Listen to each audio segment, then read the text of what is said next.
ಕಲಬುರಗಿ ಮಹಾನಗರ ಪಾಲಿಕೆ ಮೇಯರ್ ಸ್ಥಾನಕ್ಕೆ ಚುನಾವಣೆ ನಡೆಯಲಿದೆ. ಪಾಲಿಕೆ ಮೇಯರ್ ಆಯ್ಕೆ ತೀವ್ರ ಕುತೂಹಲವನ್ನು ಮೂಡಿಸಿದೆ.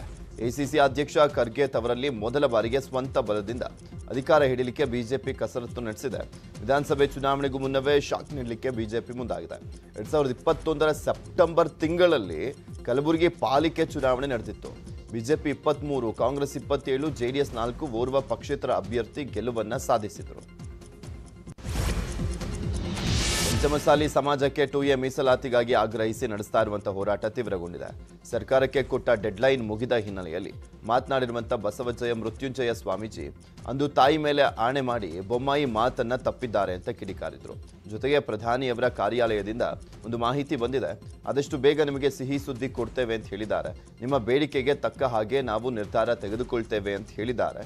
ನಾಳೆ ನಡೆಯಲಿರುವಂತಹ ಸಚಿವ ಸಂಪುಟ ಸಭೆಯಲ್ಲಿ ಸ್ಪಷ್ಟ ನಿರ್ಧಾರ ಪ್ರಕಟವಾಗುವಂತ ಸಾಧ್ಯತೆ ಇದೆ ಅಂತ ಬಸವಜಯ ಮೃತ್ಯುಂಜಯ ಸ್ವಾಮೀಜಿ ಹೇಳಿದ್ದಾರೆ.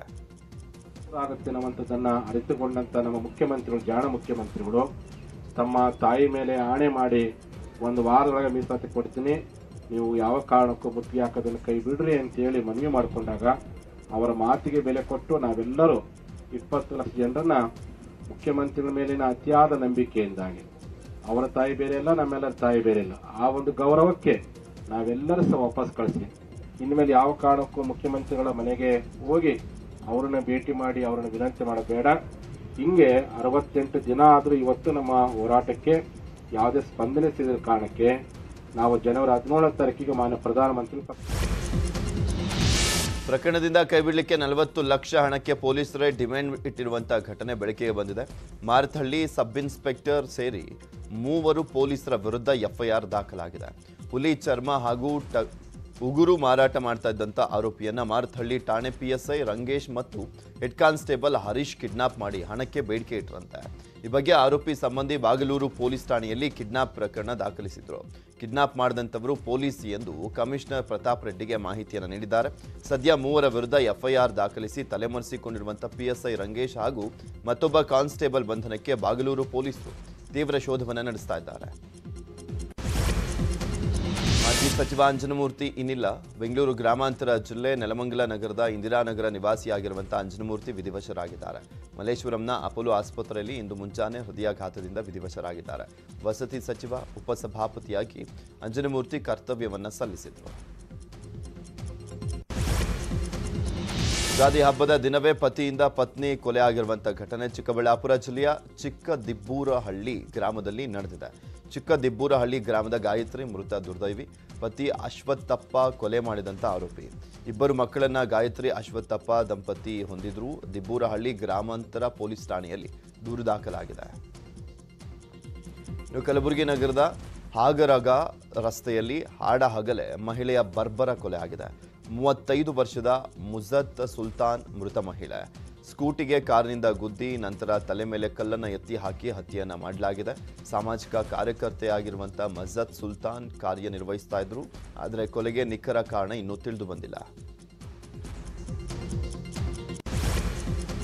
ಬೆಳಗಾವಿ ಜಿಲ್ಲೆಯ ಅಥಣಿ ತಾಲೂಕಿನ ಸಪ್ತಸಾಗರ ಗ್ರಾಮದಲ್ಲಿ ಹೃದಯ ವಿದ್ರಾವಕ ಘಟನೆ ನಡೆದಿದೆ.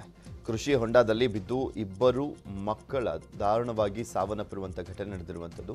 ದೇವರಿಗೆ ನೈವೇದ್ಯ ಕೊಟ್ಟು ಬರುವಾಗ ಅವಘಡ ಸಂಭವಿಸಿದೆ. ಸಪ್ತಸಾಗರ ಗ್ರಾಮದ ಶ್ರೀಧರ್ ಪಾರಿಸ್ ಹೊಸೂರು, ಹರ್ಷಿತಾ ಶೀತಲ ಚಿಪ್ಪಾಡಿ ಮೃತ ಮಕ್ಕಳು. ಲೇಟ್ ತೊಳಿಲಿಕ್ಕೆ ಹೋಗಿ ಆಯತಪ್ಪಿ ಕೃಷಿ ಹೊಂಡಕ್ಕೆ ಬಿದ್ದಿದ್ದಾರೆ.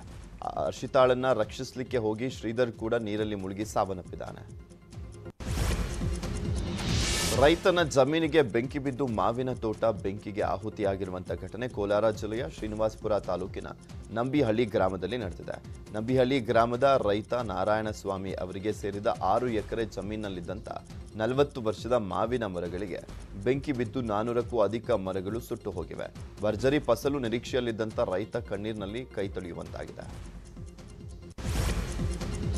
ಫಾರಂಗೆ ನುಗ್ಗಿ 200 ಕೋಳಿಗಳನ್ನು ಚಿರತೆಯೊಂದು ತಿಂದಿರುವಂತಹ ಘಟನೆ ತುಮಕೂರು ಜಿಲ್ಲೆಯ ಯಗಚಿಹಳ್ಳಿ ಗ್ರಾಮದಲ್ಲಿ ನಡೆದಿದೆ. ಮಹಾಲಕ್ಷ್ಮಿ ಗಿರೀಶ್ ಎಂಬುವರಿಗೆ ಈ ಫಾರ್ಮ್ ಸೇರಿದೆ. ಪರಿಹಾರ ನೀಡುವಂತೆ ದಂಪತಿ ಕಣ್ಣೀರಿಟ್ಟಿದ್ದಾರೆ. ಇನ್ನು ಚಿರತೆಯನ್ನ ಕೂಡಲೇ ಸೆರೆ ಹಿಡಿಯುವಂತೆ ಗ್ರಾಮಸ್ಥರು ಒತ್ತಾಯವನ್ನು ಮಾಡಿದ್ದಾರೆ. ಚಿರತೆ ನುಗ್ಬಿಟ್ಟು ಒಂದು 300ರಿಂದ 350 ಕೋಳಿಗಳು ಲಾಸ್ ಆಗಿದ್ದಾವೆ. ಅಂದ್ರೆ ಬಂದು ಎಲ್ಲ ಕಡಿದು ತಲೆಗಳನ್ನೆಲ್ಲ ಕಡಿದು ಹೋಗಿದೆ. ಇದರಿಂದ ಸುಮಾರು ಅಷ್ಟು ಲಾಸ್ ಆಗಿ ನಮಗೆ ಸರ್ಕಾರದಿಂದ ಯಾವುದೇ ಪರಿಹಾರ ಕೇಳಿದ್ರೆ ಕೋಳಿಗೆ ಯಾವ ಪರಿಹಾರನೂ ಬರಲ್ಲ ಅಂತಾರೆ. ಇದು ಯಾವ ಸರ್ಕಾರ ಅಂತ ಎಲ್ಲದಕ್ಕೂ ಪರಿಹಾರ ಕೊಟ್ಟಾಗ ಈ ಕೋಳಿಗೂ ಕೊಡಬೇಕಲ್ಲ. ಇದು ಸಾಕಾಣಿಕೆ ತಾನೆ, ನಾವು ರೈತರು ತಾನೆ, ರೈತರಿಂದ ಮಾಡ್ತಾ ಇರೋದ್ರಿಂದ ಇದನ್ನ ನೀವು ಯಾವುದೇ ಕಾರಣಕ್ಕೂ ಇದು ಸರ್ಕಾರದ ಗಮನಕ್ಕೆ ಬರಬೇಕು. ಅಕ್ಕಪಕ್ಕ 2 ಫಾರಂಗೂ ಇದೇ ತರ ವಿದ್ಯುತ್ ಸ್ಪರ್ಶಿಸಿ ಲೈನ್ಮನ್ ಮೃತಪಟ್ಟಿರುವಂತಹ ಘಟನೆ ಮಾಗಡಿಯ ಕಳ್ಳಿಪಾಳ್ಯ ಗ್ರಾಮದಲ್ಲಿ ನಡೆದಿದೆ. 30 ವರ್ಷದ ಶರಣ ಬಸಪ್ಪ ದುರ್ದೈವಿ ಟಿಸಿಯಲ್ಲಿ ಫ್ಯೂಸ್ ಅಳವಡಿಸಲಿಕ್ಕೆ ಹೋದಂತ ಸಂದರ್ಭದಲ್ಲಿ ಈ ದುರ್ಘಟನೆ ನಡೆದಿದೆ. ಇಲಾಖೆ ಅಧಿಕಾರಿಗಳ ನಿರ್ಲಕ್ಷ್ಯದಿಂದ ಈ ದುರ್ಘಟನೆ ನಡೆದಿದೆ ಅಂತ ಹೇಳಲಾಗ್ತಾ ಇದೆ. ಕೃಷ್ಣಾ ತೀರದಲ್ಲಿ ಯುಗಾದಿ ಹಬ್ಬದ ಹಿನ್ನೆಲೆಯಲ್ಲಿ ಆಲಮಟ್ಟಿಯ ಕೃಷ್ಣಾ ನದಿಯಲ್ಲಿ ಹಬ್ಬದ ವಾತಾವರಣ ನಿರ್ಮಾಣವಾಗಿತ್ತು. ಜಿಲ್ಲೆಯ ನಾನಾ ಕಡೆಯಿಂದ ಆಗಮಿಸಿದ್ದಂಥ 100ಕ್ಕೂ ಅಧಿಕ ಪಲ್ಲಕ್ಕಿಗಳು ಹಾಗೂ ದೇವರ ಉತ್ಸವ ಮೂರ್ತಿ ಪರಿಕರಗಳ ಶುದ್ಧೀಕರಣ ಕಾರ್ಯ ನಡೆಯಿತು. ವಿಜಯಪುರ ಜಿಲ್ಲೆಯ ಮುದ್ದೇಬಿಹಾಳ, ಬಸವನ ಬಾಗೇವಾಡಿ, ಕೊಲ್ಲಾರ, ಹಾಗೆ ಬಾಗಲಕೋಟೆ ಜಿಲ್ಲೆಯ ರಾಂಪುರ, ಸೀತಿಮನಿ, ಬೇಬೂರ, ಹೊಸೂರು ಸೇರಿದಂತೆ ನಾನಾ ಗ್ರಾಮಗಳ ಭಕ್ತರು ಪಲ್ಲಕ್ಕಿಗಳನ್ನು ಹೊತ್ತುಕೊಂಡು ನದಿಗೆ ಆಗಮಿಸಿದ್ರು. ದೇವರುಗಳ ಉತ್ಸವ ಮೂರ್ತಿಗಳನ್ನು, ಪಲ್ಲಕ್ಕಿಗಳನ್ನು ಊರಿನ ಜನರು ಸೇರಿ ಡೊಳ್ಳು ಬಾರಿಸ್ತಾ ಆಲಮಟ್ಟಿ ಅಣೆಕಟ್ಟೆ, ಚಂದ್ರಗಿರಿ ಕೃಷ್ಣಾ ನದಿ ತೀರ, ಯಲಗೂರು ನದಿ ತೀರ, ಜಲಾಶಯದ ಬಲಭಾಗ ಸೇರಿದಂತೆ ವಿವಿಧ ಕಡೆಗೆ ತಂದು ಪೂಜೆಯನ್ನು ಮಾಡಿದ್ರು.